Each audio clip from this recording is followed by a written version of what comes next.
bata pa ako, ang dami-dami kong ginagawang kalokohan. Pero magsisimula muna tayo nung ako'y daycare pa. Ako ay sumusuot sa mesa ng aking mga kaklase. At habang nagtuturo ang aking teacher, lagi kong sinasabi na, alam ko na yan eh. Kaya lagi akong pinapopo sa tabi ng aking teacher. Ngayon, usapang kinder muna tayo dahil naalala ko bigla ang sinabi ko sa aking teacher.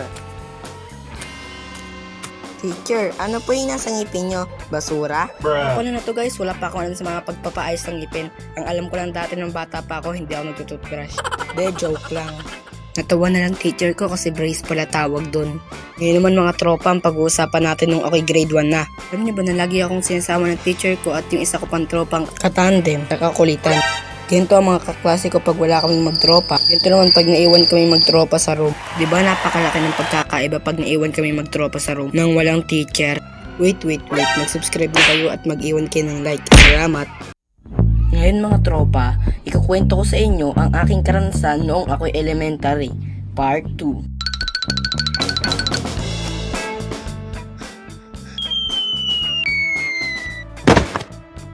Okay. Nga pala sa mga batang nanonood ay wag nyo tong gagayahin.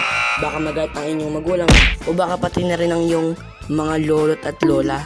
Noong elementary pa ako ay saksakan ng kabitan, SD, kakulitan. Alala ko pa nga na muntik ko na masira yung globo namin.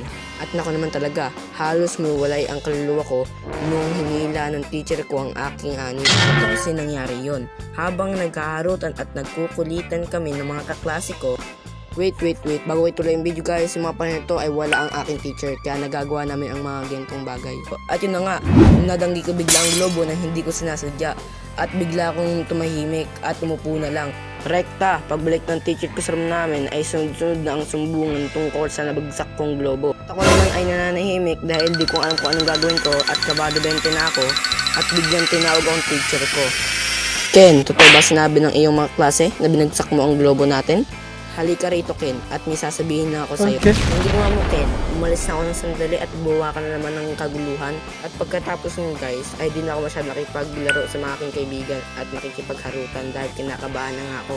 At ngayon mga tropa, ito ang aking pangalawang kalokohan na nagawa sa school. Yung magkaibigan ay nag-drawing lang kami kahit may nagtuturo sa harap namin. Dahil naboboring kami at hindi namin maintindihan ang tinuturo ng aming teacher.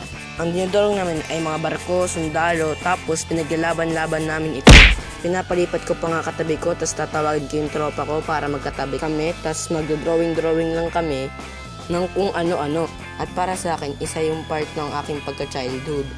At dito ko natatapusin ang aking video tropa. Sana nagustuhan nyo to at please like and share. And don't forget to subscribe. At maraming salamat sa panonood. Paalam!